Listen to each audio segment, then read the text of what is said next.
Hello and welcome back. So, brief video, I'm just going to be showing off the new feature in Project ASCII 0.74, which is the HTML file name SEO formatting tool, which can also be useful on, like I used it to format the file name for this video that you're watching.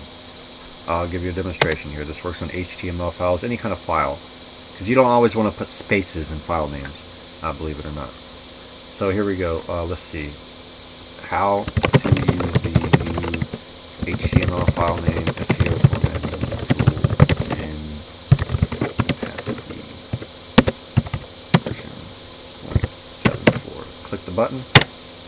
It copies the formatted to our clipboard. We can paste it. Bam. So now when I finish this video, I go to rename it. I paste that as the name. Of course, I take the HTML out, and we're good to go. And that's that. Project ASCII via Grey Hat Laboratories. Check me out.